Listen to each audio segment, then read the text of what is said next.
Est-ce que vous vous êtes déjà demandé à quoi ressemblerait la France s'il faisait juste 2 degrés de plus en moyenne ? Ce chiffre des 2 degrés, on l'entend tout le temps et depuis longtemps, mais j'ai quand même l'impression qu'il a un peu perdu de son importance, de sa valeur critique. Parce qu'en vrai, c'est difficile d'imaginer que 2 degrés, c'est pas juste le plaisir d'enlever un pull. J'ai rencontré 3 consultants de BL Evolution qui ont créé le projet La France à 2 degrés. C'est une série de 6 histoires courtes qui mêlent des ressources scientifiques et de la fiction pour qu'on se projette dans les chamboulements de la vie quotidienne d'une France à plus de degrés. On a travaillé ensemble pour créer une version audio immersive de ces récits et en faire un projet collaboratif. Toutes les voix de l'histoire qui suit sont enregistrées par des employés de BL Evolution. Dites-moi ce que vous en pensez avec un commentaire ou sur les réseaux, partagez ces histoires autour de vous et surtout, bonne écoute.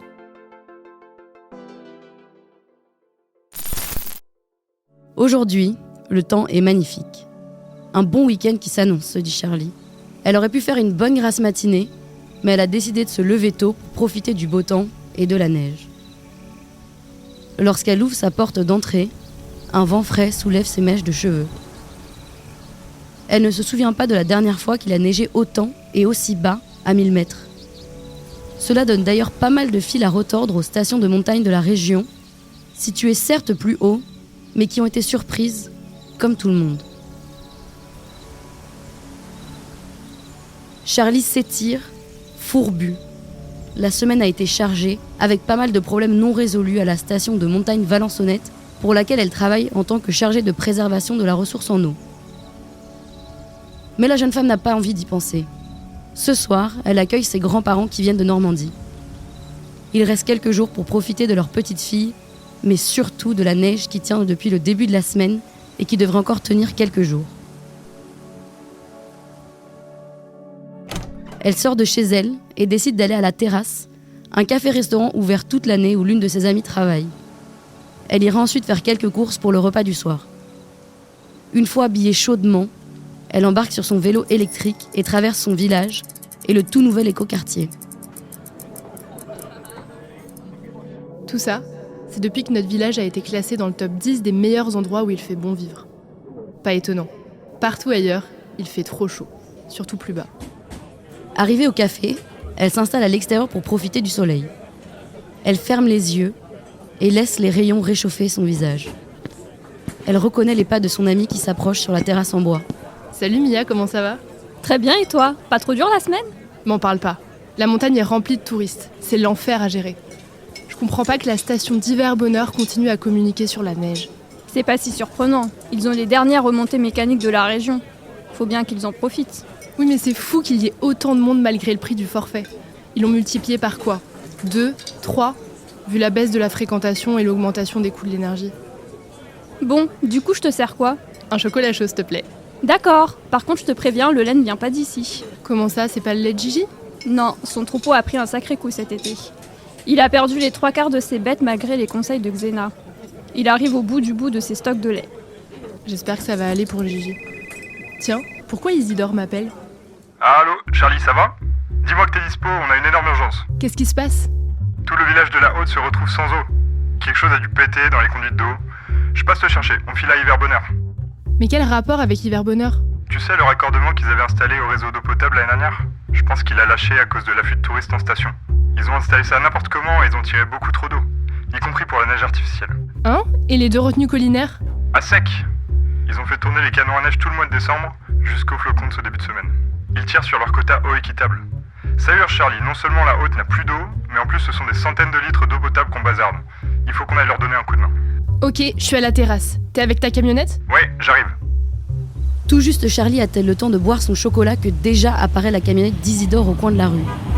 Il se range devant le café. Charlie pose quelques pièces sur la table et saute sur le siège passager. Bon sang, ça caille ! Ah bah il fait 0 degré d'après le tableau de bord. Tiens, regarde.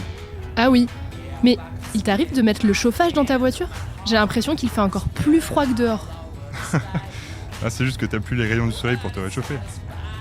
Sur ce, Isidore tourne la clé et la camionnette démarre en silence, puis il lance le véhicule en direction de la station Hiver Bonheur, qu'ils atteignent après une vingtaine de minutes de virages serrés. La route a été difficilement dégagée. Charlie jubile de voir tout ce blanc qui perturbe ses sens, dissimulant sous son manteau merveilleux tous ces lieux qui lui sont familiers. Les maisons sont devenues méconnaissables, leurs traits arrondis par la neige. Les chemins dérobés, maintes fois foulés, deviennent des sentiers vers l'inconnu, au milieu des forêts où les calocèdres côtoient chênes pubescents et espèces exotiques qui s'épanouissent depuis une dizaine d'années. De rares épicéas se dressent, parfois, vestiges d'une espèce autrefois endémique, balayée par la sécheresse, les incendies et les épisodes de scolytes de plus en plus sévères. Dans les rues de la station Hiver-Bonheur, le monde qui se presse sur les trottoirs surprend Charlie. La grande station de ski, en plein déclin, n'a plus reçu autant de vacanciers depuis au moins 10 ans. Au fond d'elle, même si Charlie est heureuse pour quelques-uns de ses amis qui y tiennent un commerce, elle ne peut que ressentir une forme d'amertume. Le modèle est à bout de souffle. Il aurait tout à fait été possible de le repenser, 20 ans en arrière, en s'inspirant de la démarche de la station Valençonnette qui s'est très bien adaptée à la fin de la neige, en repensant totalement son modèle économique dans les années 2020. Mais en faisant le choix de tout miser sur le ski et la neige de culture, Hiver-Bonheur s'est condamné. Ce n'est pas un hiver exceptionnel qui la remettrait sur pied. Une odeur appétissante accueille Charlie dès le pas de la porte de la maison. À l'intérieur, Charlie retrouve avec joie ses grands-parents, déjà installés dans son chalet. Ils ont bonne mine, malgré le long trajet depuis la Normandie. Sur la table du salon, le repas est prêt. Du Mont d'Or ? Vous l'avez trouvé où ? Une connaissance d'une connaissance, ma petite fille. Ça a dû vous coûter un bras. Pas tes affaires. Désolée de pas avoir pu m'occuper du dîner. Une urgence au boulot. Un samedi ? Une canalisation a lâché sur le Mont Allan. Hein ? Une canalisation a lâché sur le Mont Allan. Ah, quel côté ? Là où la forêt a brûlé cet été. La fuite était importante, il fallait agir. L'eau était coupée à certains endroits.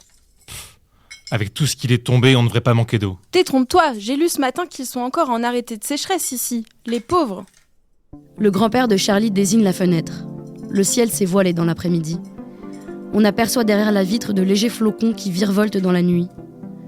Au loin, on devine les hauts plateaux, couverts de blanc. Et ça ? Je veux bien que ce soit pas de la neige d'antan, mais ça reste de l'eau, non ? Pas suffisant, on reste déficitaire.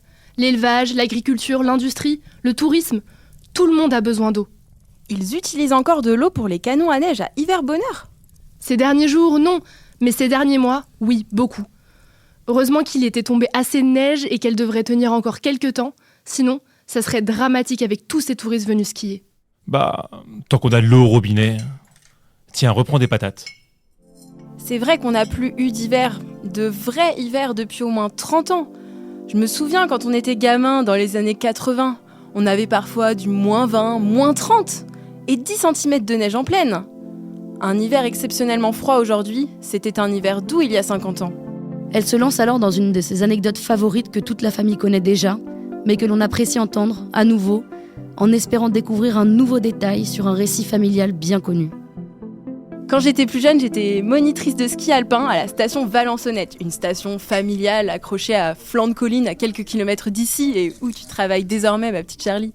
Ton grand-père, qui suivait un cours dédié aux adultes débutants, avait tout de suite flashé sur moi.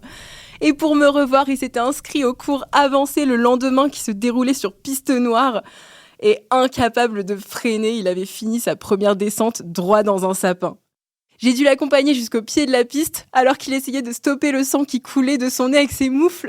C'était à l'infirmerie, avec de gros cotons dans les narines, qu'il m'a proposé de boire un verre le soir même.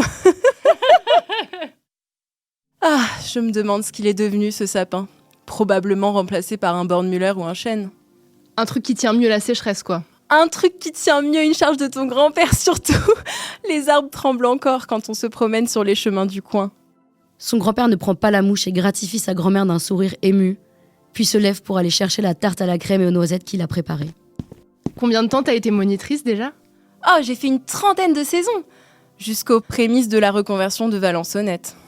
Un crève-cœur. Il faut dire que ça faisait quelques années qu'on sentait le ski s'essouffler. C'est vrai, c'est vrai. Et c'était plus possible. On savait que la neige tombait moins et qu'elle tomberait encore moins dans les années à venir. La neige de culture, ça ne suffit pas. Surtout quand on manque d'eau. Surtout quand on manque d'eau, oui. Et que l'énergie coûte cher. Et puis, il faut qu'il fasse froid aussi.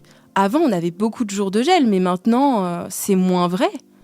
C'est bien que Valençonnette ait su se réinventer. Encore un peu de ski nordique en hiver et on m'a parlé de luge aussi. Et puis beaucoup d'activités au printemps, en été, en automne. Oh, d'ailleurs, j'avais beaucoup aimé le ski à roues. Une autre façon de vivre la montagne. Oh, mais sur le coup, quand ils ont démonté les remontées mécaniques, ça m'a vraiment fait quelque chose. Dis donc, elle est bonne ta tarte.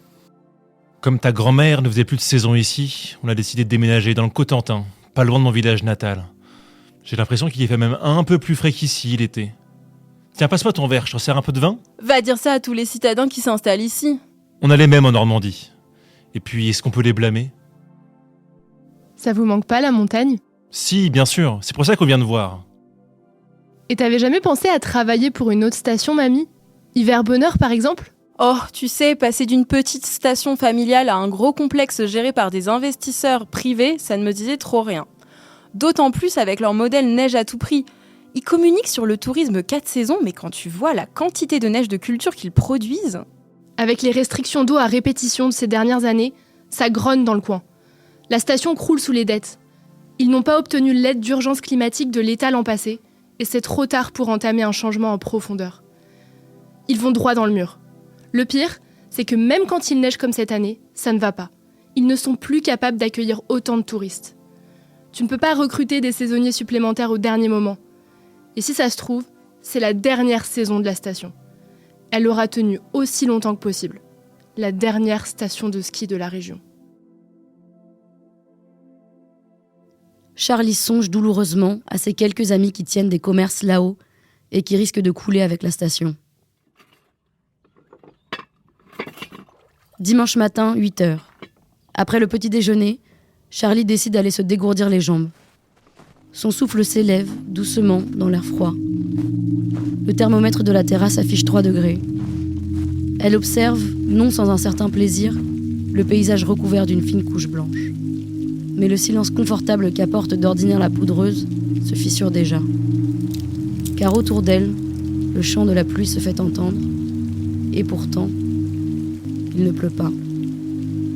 La neige commence à fondre, et avec elle un peu de la magie d'hiver, un peu de la magie d'hier.